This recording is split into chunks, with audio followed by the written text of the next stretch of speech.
Time check muna tayo. 12:35 na ng tanghali. At dahil linggo nga pala ngayon, pupunta ako ngayon ng simbahan. Actually, every Sunday nga pala ay pupunta talaga ako ng simbahan.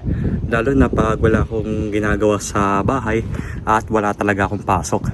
Bale, pupunta ako ng train station para sumakay ng train. At siguro mga 5 minutes lang natin yan ibabike para makarating tayo ng train station. So ayun po, nandito na ako sa Eki ngayon guys. At bibili muna tayo ng ticket para makapasok tayo. Weather check muna tayo, 31 degrees Celsius po dito ngayon. At hanggang ngayon, mainit-init pa din guys. Pero ilang weeks na lang po ay magtataglamig na ulit. At bababa na ulit yung temperature dito. Bali, konting tiis na lang tayo guys. At hindi na tayo magpapawisan masyado.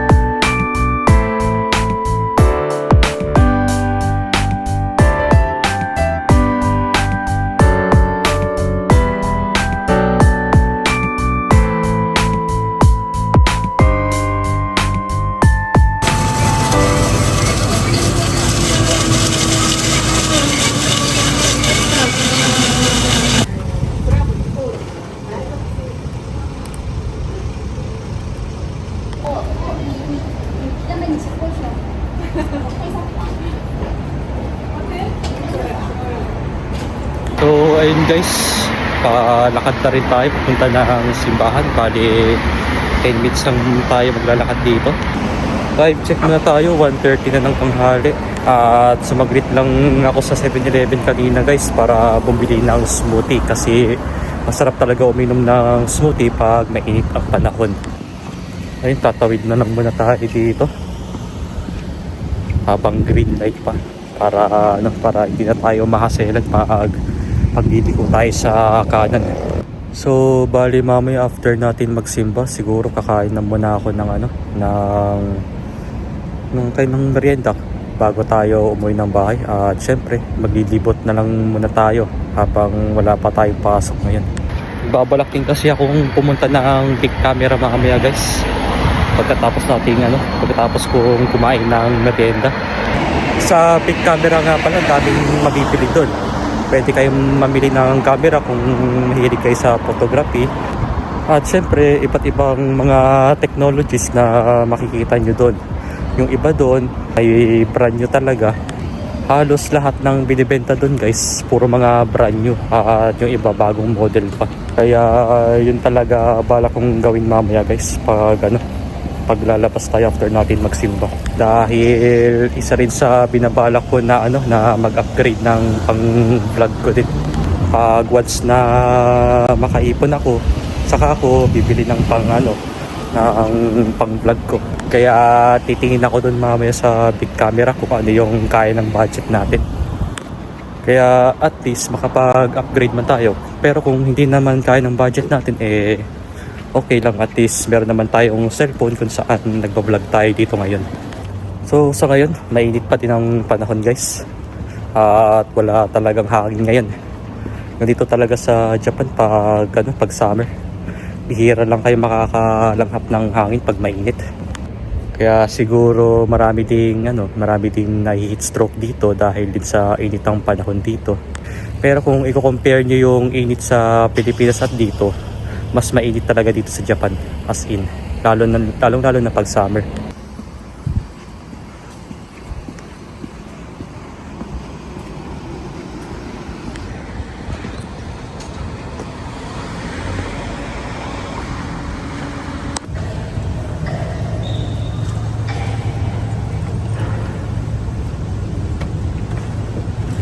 So ayun, kakatapos lang ng misa guys. At papunta ako ng Eki ngayon para makapunta tayo ng big camera.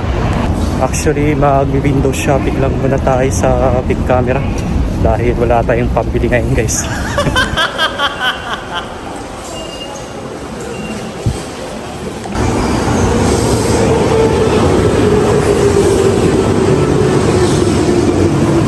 Nakababa na rin tayo ng train guys, at maglalakad na lang tayo papunta ng Big Camera.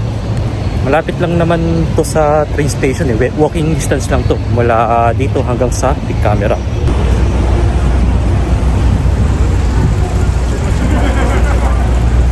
So nandito na pala ako sa Big Camera ngayon at ito agad ang bumugad sa akin, mga bilihan ng mga bisikleta. Actually hindi lang mamatsari ang makikita nyo dito. Meron din silang mga e-bike, mga mountain bike at mga road bike. Tapos dito naman sa tabi meron silang iba't ibang mga mobile carrier dito. Pagkaakyat ko ng second floor, meron silang mga orasan dito. Actually ang gaganda ng mga orasan nila dito guys. At yung iba dito mga modern na. Tapos dito naman meron silang mga iba't ibang klase ng mga pabango. Meron ding mga panglalaki at mga pambabae na pabango. Ang kagandahan kasi dito sa Big Camera guys, marami silang mga choices dito. But anyways, umakyat ulit ako dito sa third floor. Dahil gusto kong tumingin ng Insta360 dito. Kasi ito yung isa sa gusto kong gamitin pag nagbablog ako. Napansin ko dito sa Insta360, grabe ang mga presyo dito, ang bigat sa bulsa. Kaya sa ngayon, nagwi-window shopping lang muna ako. So ito yung mga presyo nila guys. Yung X5 nila nasa 83,400 yen. Tapos yung X5 nasa 10 lapad na halos. Kaya nung hinawakan ko itong X5 medyo mabigat nga lang. Tapos yung X3 naman ay nagkakahalaga ng 45,500 yen. O diba? Video camera pa lang yan guys. Paano na kaya pag bumili kayo ng iba't ibang mga gamit nito? Kaya sa ngayon hanggang tingin lang muna tayo. Dito naman meron silang mga GoPro dito. Merong Hero 12, Hero 13 at Super Hero. Di charot lang. So ganito pala yung presyo ng GoPro nila dito. Pero napansin ko dito mas mahal pa yung Insta360 nila. Dito naman sa GoPro, may mga iba't ibang mga gamit sila dito na binibenta. Tulad ng ganitong tripod na meron ng stabilizer. Kasi yung mga ganitong gamit pa lang guys, makakamahal na kayo. Pero all goods naman silang lahat dito. At ayun na nga, bumalik ulit ako dito sa Insta360 dahil naaaliw ako dito sa X5 nila. Dahil ito nga pala yung latest nila dito. Tapos dito naman may binibenta silang mga tripod dito na pang camera. Para ito sa mga mahilig magkuha-kuha ng mga picture or mga photography. At ito na nga ang DJI Osmo. Ito rin yung isa sa magandang gawing pang vlog. Itong DJI Osmo. So nakikita nyo naman yung presyo nito, nasa 10 lapad na din. At marami pa silang mga iba't ibang mga model dito. Dito naman meron silang mga binibentang microphone dito. Yung latest nga nila nasa 37,400. Tapos meron silang DJI mic mini dito. Tsaka meron silang mga transmitter.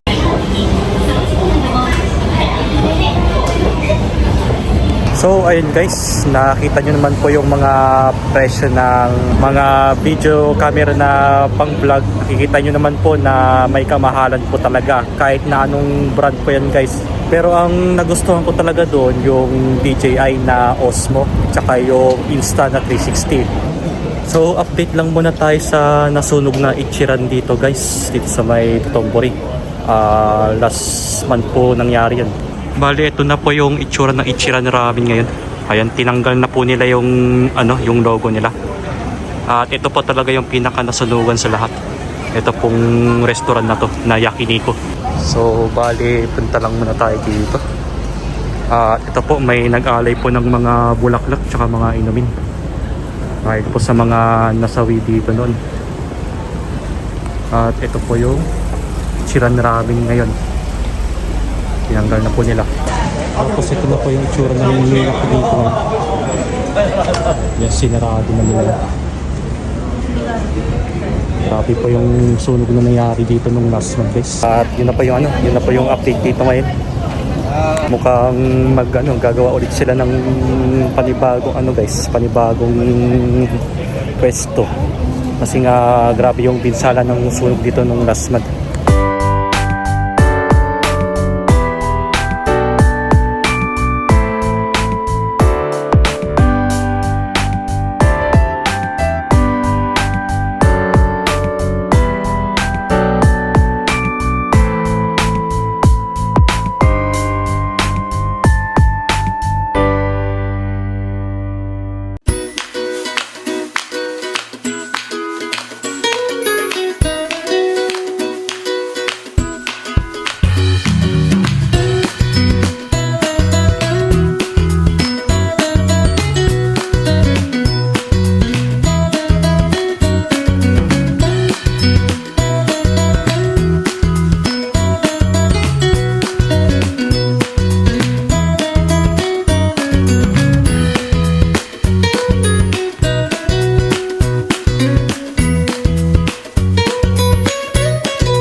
Time check muna tayo.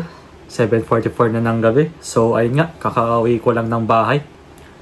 Nakakapagod man pero at least nasulit naman natin yung isang araw na day off natin. At marami tayong pinuntahan kanina guys. Maliban sa pagpunta ng simbahan, syempre nag-window shopping din tayo sa Big Camera kanina. And after nun, kumain na rin ako ng hapunan ko sa labas. Yun na yung kinain kong ramen, yun na yung hapunan ko kanina. Bale, bukas nga pala ay Monday so wala kaming pasok nun. Kasi nga red calendar po dito sa Japan. At okay lang yan. At least makakapagpahinga tayo. At syempre meron tayong lakad nun bukas so abangan nyo na lang yung vlog ko tungkol doon. At bala ko nga rin tong bala ko rin ipakuluan tong yung liempo bago ako matulog guys. Para pag napakuluan natin to, saka natin ilalagay sa ref para lumabig. At meron tayong uulamin bukas, kaya ipiprito ko na lang siya. Siguro, ipapakuluan ko na lang to after ko maligo dahil nainitan ako kanina. So, kailangan ko maligo ulit ngayon. Dahil nga pinagpawisan ulit ako kanina eh. Bale, hugasan ko muna itong kaldero guys kung saan ako magpapakulo mamaya. Tapos patuyuin lang natin konti, then after natin maligo, doon na natin siya papakuluan para may lulutuin tayo bukas.